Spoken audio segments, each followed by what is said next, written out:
Episode 4।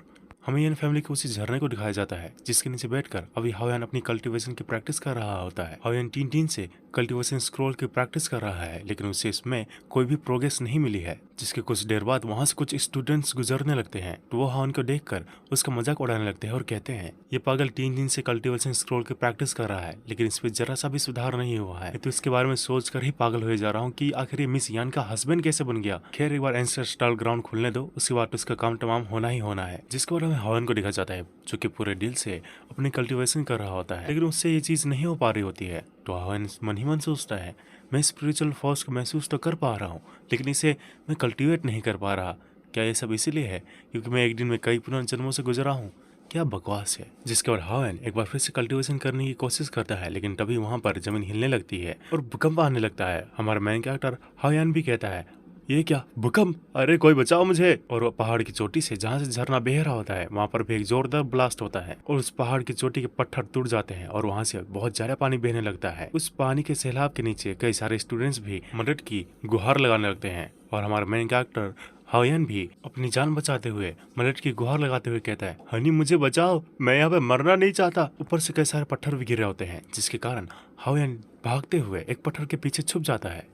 जिसके बाद हमें आसमान में दिखाया जाता है जहाँ पर बहुत ज्यादा रोशनी आ रही होती है, मानो कोई वहाँ पर दूसरे दुनिया का रास्ता खोल रहा हो। और ये चीज जो कोई भी देख रहा था वो यही कह रहा था कि आखिर ये है क्या चीज। जिसके बाद हमें मिस यन और मास्टर यन को दिखाया जाता है जो कि कहते हैं ये तो अंडरग्राउंड प्लेस है, ये तो मिल गया। ये देख, मास्टर यन भी कहते हैं सच में ये तो यन फैमिली का एंसेस्ट्रल मैदान है, हमारे पूर्वजों का बनाया हुआ अंडरग्राउंड प्लेस है। ये देख, मिस यन भी कहती है चलिए हम दोनों पैलेस के अंदर चलते हैं। एक बार जब मुझे एंसेस्ट्रल इनहेरिटेंस की पावर्स मिल जाएंगी तब हमारी फैमिली सबसे ज्यादा पावरफुल होगी। जिस पर मास्टर यन मिस यन को रोकते हुए कहते हैं मिस यन रुकिए, ये जगह वर्षों से नहीं खुली है और मुझे लगता है कि यहाँ पर जो भी पहले लोग गए थे उनकी लाशों के सड़ने की वजह से यहाँ पर जहर फैल गया होगा, इसलिए हमें पहले कुछ लोगों को भेजकर देखना चाहिए। जिसके बाद मास्टर यन एक पत्थर के नीचे यानी कि जहाँ पर हाओयान छुपा है उसकी तरफ उंगली दिखाते हुए कहते हैं हे तुम लड़के, तुम जाओ पहले। हाओयान जो कि पहले से बहुत डरा हुआ होता है वो मास्टर यन की इस बात को सुनकर और भी डर जाता है और वो लगभग रोते हुए कहता है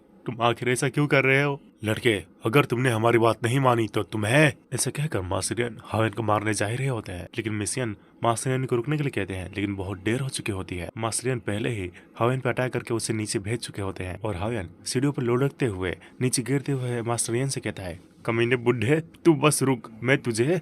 जिसके बाद मास्टर यन कहते हैं मिस यन वो लड़का अभी भी बोल ही रहा है, इसका मतलब नीचे कोई खतरा नहीं है, अब हम नीचे चल सकते हैं। मिस यन अंदर जा ही रही होती है तभी आसमान से एक जलता हुआ तीर सीधा मिस यन की तरफ आ रहा होता है और उसके साथ ही कई सारे तीर आ रहे होते हैं, जिससे देख मास्टर यन मिस यन को हटने के लिए कहते हैं, लेकिन मिस यन भी इस अटैक को देख लेती है और ये अटैक मिस यन के काफी करीब आ चुका होता है और अब मिस यन के लिए भी इस अटैक से बचने के लिए बहुत देर हो चुकी होती है। बाकी स्टूडेंट्स भी ये सब देखकर काफी ज्यादा टेंशन में होते हैं। जिसके बाद वो तीर वहाँ पर लग जाता है और वहाँ पर एक जोरदार धमाका होता है। यन फैमिली के मास्टर यन और स्टूडेंट ये सब देखकर काफी ज्यादा हैरान होते हैं और वो मिस यन कहकर चिल्ला रहे होते हैं कि तभी वहाँ पर अग्नि समुदाय के लोग आ जाते हैं और उनका जो मुखिया होता है वो यन मास्टर को देखकर कहता है मास्टर यन, ऐसी कोई जगह नहीं जहाँ पर मैं और मेरा बेटा ना पहुँच सके। जबकि ये सब दूर से हाओयान भी देख रहा होता है और कहता है ये क्या क्या दो फैमिली के बीच झगड़ा चल रहा है। जिसके बाद हाओयान भी मिस यन के ऊपर वो अटैक गिरता हुआ दिखता है, जिसकी वजह से उसे लगता है कि मेरी वाइफ यही मर चुकी है, लेकिन वो कहता है कि मेरी वाइफ इतनी जल्दी कैसे मर सकती है। उसे ये देख विश्वास नहीं हो रहा होता है कि तभी एक जोरदार धमाका होता है। जिसके बाद हम मिस यन की आवाज सुनते हैं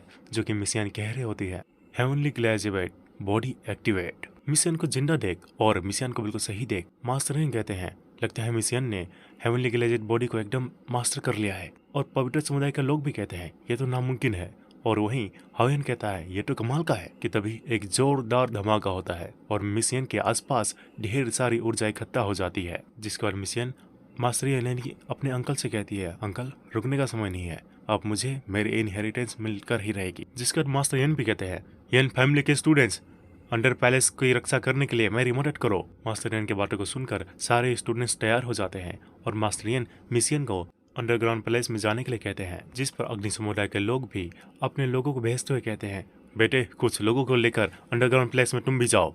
जिसके बाद यन फैमिली और पवित्र अग्नि के लोगों के बीच फाइट होने लगता है। दोनों ही लोग एक दूसरे पर अपनी सबसे ज्यादा पावरफुल टेक्निक का इस्तेमाल कर रहे होते हैं और एक दूसरे को मार रहे होते हैं। इसी बीच एक दो अटैक हाओयान के पास भी जाकर गिरता है, जिससे हाओयान के पिछवाड़े पे आग लग जाती है। हवेन भागते हुए कहता है, तुम लोगों ने गलत शख्स को मार दिया है। जिसके बाद मास्टर यन की नजर मिस यन पर भी पड़ती है, जो कि उस अंडरग्राउंड प्लेस में चली गई होती है, और अग्निशमन का जो मुखिया होता है उसका बेटा भी अंडरग्राउंड प्लेस में जा चुका होता है। जिसके बाद वो दोनों एक बार फिर से आपस में लड़ाई करने लगते हैं। जिसके बाद हम हवेन को देखते हैं, जो कि अपने पिछवाड़े पे लगी हुई आग को बुझा रहा होता है कि तभी एक बड़ा सा पठार आकर उसके सर पर गिरता है, जिससे उसे बहुत दर्द होता है। और अपने साइड पे खड़े हुए अग्नि समुदाय के बेटे यानी कि सेन पर चिल्लाते हुए कहता है, साले तुम लोगों की तो तुम लोग कहीं और जाकर नहीं लड़ सकते। अगर तुम लोग मेरे पास भी आए तो तुम्हारे इन हेरिटेंस को मैं बर्बाद कर दूंगा। जिससे सेन को बहुत गुस्सा आता है और वो एक अटैक करते हुए हवेन को कहता है, क्या तुम मेरे हाथों से मरना चाहता है। सेन ने जो अटैक हवेन पर किया होता है वो देख हवेन कहता है, फिर से नहीं। जिसके बाद वो अटैक जाकर हवेन को लग जाता है और एक जोरदार धमाका होता है।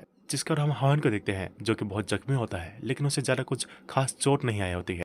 हवेन अपने मुंह से खून पोंछते हुए उन्हें देख कर कहता है, लगता है तुम सब मुझे मारना चाहते हो। ठीक है, क्या मैं तुम लोगों को बेवकूफ दिखाई देता हूँ? मैं तुम लोगों की इनहेरिटेंस को अभी खत्म कर दूंगा। जिसके बाद हवेन अंडरग्राउंड प्लेस में जाने लगता है, जिसे देख मिशियन और सेन दोनों कहते हैं, नहीं वहां पर मत जाओ। मिशन अभी भी पीछे से कह रही होती है, रुको वहां मत जाओ। जब किसेन ये सब देखकर कहता है, तेरी हिम्मत कैसे हुई। ऐसे कहकर सेन अपनी पावर लगाकर हवेन के पीछे जाने लगता है। जिसके बाद मिशियन और सेन दोनों ही अंदर चले आते हैं, लेकिन उन्हें हवेन अंदर नहीं दिखता। जहाँ पर हम देखते हैं हवेन एक पिलर के पीछे छुपा हुआ होता है, और हवेन कहता है, तुम्हें क्या मैं बेवकूफ लगता हूँ? मैं जानता हूँ कि अंडरग्राउंड पैलेस कई सारे ट्रैप से भरा हुआ होगा और मैं तुम्हारे लिए इन ट्रैप में नहीं फंसने वाला। कि तभी हवेन की नजर एक जगह पर जाती है, जहाँ पर कई सारे बड़े बड़े फर्नेस रखे होते हैं और उनके ऊपर कई सारी एनर्जी रिसोर्सेस होती हैं। जिसे देख हवेन लालच के साथ कहता है, वाह खजाना। और मिशियन और सेन भी दोनों ही फर्नेस की तरफ जा रहे होते हैं। सेन कहता है, ये इनहेरिटेंस मेरी है, जबकि मिशियन भी उसके पीछे जाते हुए कहती है कि मैं इस इनहेरिटेंस लेने नहीं दे सकती। अब दोनों ही जैसे उस फर्नेस के पास पहुंचकर उसे लेने वाले होते हैं कि तभी उस फर्नेस में से बहुत ज्यादा रोशनी निकलती है और वो मिशियन और सेन को दोनों ही दूर फेंक देती है। सेन कहता है, लगता है कि ये फोर्स फील्ड है। फर्नेस की वो फोर्स फील्ड बहुत ज्यादा पावरफुल होती है, जिससे मिशियन दूर एक पत्थर पर जाके गिरती है, जहाँ पर गड्ढा बन जाता है। और सेन का भी बिल्कुल यही हाल होता है। मिशियन तो इतनी ज्यादा घायल हो चुकी होती है कि वो अपनी जगह से हिल भी नहीं पा रही होती है। हवेन भी मिशियन को देखता है और हंसते हुए कहता है, लगता है कि वो हिल नहीं सकती, मुझे ही उसे उठाना पड़ेगा। जिसके बाद हवेन को एक कॉलड्रोन दिखाई देता है और उसे देखकर हवेन को ऐसा लगता है कि जैसे कि वो उसे अपनी तरफ बुला रही हो। लेकिन जाने से पहले हवेन मिशियन की तरफ देखते हुए कहता है, लगता है कि ये कॉलड्रोन बहुत ज्यादा कीमती है। हाँ, ये बुरी बात है कि मैं उसे छू नहीं सकता, लेकिन तुम लोगों ने भी तो उसे लेने की कोशिश की, जिसकी वजह से मैं थोड़ा लालची हो गया हूँ। अब मुझे भी वो चाहिए। वैसे भी तुम मुझे पसंद कहाँ करती हो। जिसके बाद हवेन उस कॉलड्रोन के पास जाकर वहां पर लगे कई सारे क्रिस्टल में से एक क्रिस्टल उठा लेता है और उस कॉलड्रोन में जितना भी क्रिस्टल लगा होता है हवेन उन सबको निकाल लेता है। मिशियन और सेन भी ये सब दूर से देख कर कहते हैं, साला कमीना कहीं का, जरा देखो तो इसे तो शर्म ही नहीं है। जिसके बाद हमें सेन को दिखाया जाता है, जो कि अपने पास से एक गोल्डन पिल निकालता है और कहता है, एक बार जब मैं इसे खा लूंगा तो मैं पूरी तरह से रिकवर हो जाऊंगा और तुम दोनों को ही मार दूंगा। जिसके बाद सेन जैसे ही उस पिल को खाता है उसके अंदर बहुत ज्यादा पावर आने लगती है और वो ठीक होने लगता है। जिसे देख मिशियन हवेन से कहती है, हवेन मेरी बात सुनो, उस पिल को उसे खाने से पहले ही उसे मार दो, इससे पहले कि वो पूरी तरह से ठीक हो जाए उसे मार दो। जिस पर हवेन कहता है, लेकिन मैं तुम्हारी बात क्यों सुनूं। जिसके बाद हमारा जो आज का एपिसोड यही पर एंड हो जाता है। अगर आपको वीडियो पसंद आए तो वीडियो को लाइक कीजिए, शेयर कीजिए, कमेंट कीजिए।